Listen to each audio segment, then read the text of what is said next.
Aku Sylvia Lin, selamat datang di channel YouTubeku. Hai, apa kabarnya? Semoga hari ini adalah hari yang menyenangkan untuk kalian semua. Nah, di video kali ini aku bakal kasih tahu betapa berbahayanya meninggalkan anak kalian yang masih bayi bersama dengan kakaknya yang berusia beberapa tahun tanpa pengawasan orang dewasa. Jadi aku kemarin-kemarin baru ngeliat sebuah video yang berdurasi kurang lebih 49 detik. Dan di video itu aku benar-benar kayak teriris banget lihat isi videonya, kayak sakit, nyesek banget lihat isi videonya.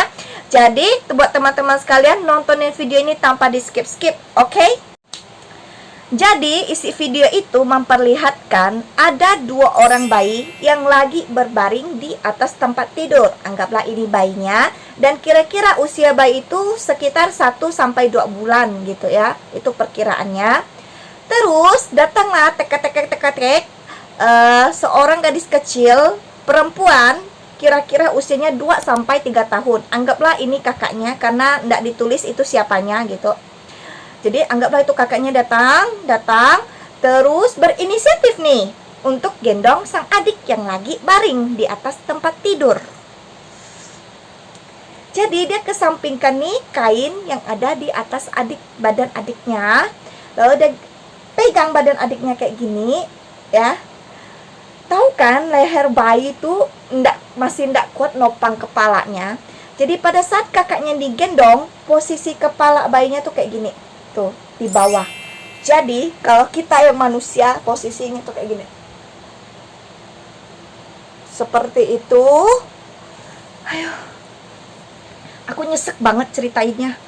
Jadi posisi lehernya itu ndak ditopang dan kepalanya tuh turun kayak gini, digendong gini langsung hup gitu ya. Jadi bukan pelan-pelan tapi agak kencang, hup gitu. Terus ini yang lebih parahnya lagi, karena sang kakak masih kecil, jadi dia tuh ndak mampu gendong adiknya, otomatis keduanya jatuh kayak gini, pom, seperti itu. Dan kepala sang bayi menghantam duluan ke bawah, baru jatuh ke samping seperti itu. Jadi udah terjatuh, hup, jatuh seperti itu. Aduh.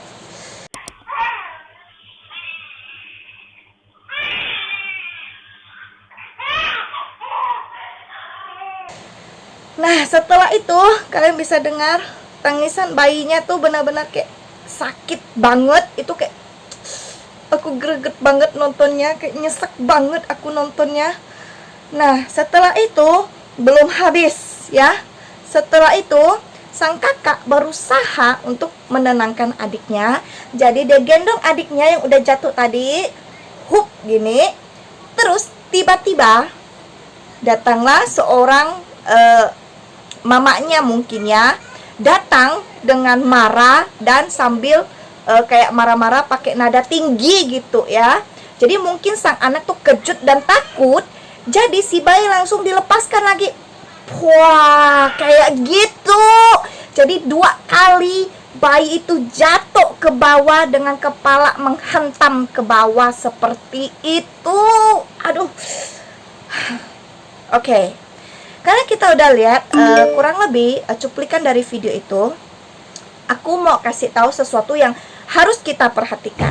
Yang pertama, jangan main asal menyalahkan hanya karena melihat sepotong video seperti itu gitu ya. Yang pertama, otomatis kita nggak bisa salahin si anak kecil yang baru berusia 2-3 tahun gitu ya. Kedua, ini juga memang bisa disebut dengan kelalaian orang tua. Bagaimanapun ini tetap disebut kelalaian orang tua gitu. Ketiga, kita juga tidak tahu sebenarnya kejadian yang sedang terjadi saat itu tuh kayak gimana gitu. Bisa jadi posisinya ini spekulasi aku aja. Bisa jadi posisinya mungkin aja 3 anak ini mungkin lagi tidur. Jadi mamanya tinggalin mungkin ke belakang ngapain gitu kan, ngurus kerjaan rumah gitu kan. Siapa tahu seperti itu. Tapi mungkin aja anak yang besar ini terbangun, akhirnya berinisiatif gendong adiknya, mungkin karena dia sayang adiknya lucu, jadi dia gendong. Dia kan nggak ngerti ya, masih sangat kecil gitu. Jadi nggak mungkin bisa disalahin akan hal itu gitu ya.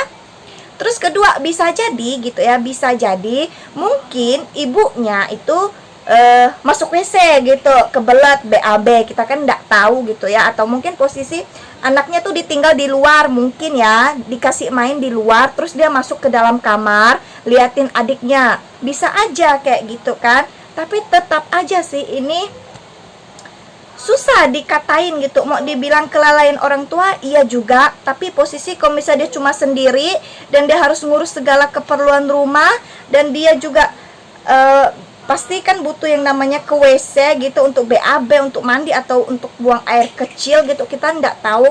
Jadi kalau ada hal seperti itu terjadi, akan lebih baik kita yang jadi orang dewasa harus jauh-jauh lebih waspada, karena kayak hal kayak gini itu udah banyak banget yang terjadi ya. Jadi karena nggak ada orang tua yang ngeliatin atau orang dewasa yang ngeliatin, yang kena dampaknya bayi yang masih kecil itu gitu ya. Oke, segini aja dulu video dari aku. Semoga kita bisa ambil hikmah dari video tadi. Jadi kita harus super waspada pagi kita punya bayi di dalam rumah, dan apalagi kalau di dalam rumah itu ada anak kecil yang lain gitu. Jadi kita mesti ekstra waspada gitu ya. Semoga isi video ini bermanfaat, dan jangan lupa dukung channel ini. Oke, sampai ketemu di video berikutnya minggu depan. Bye.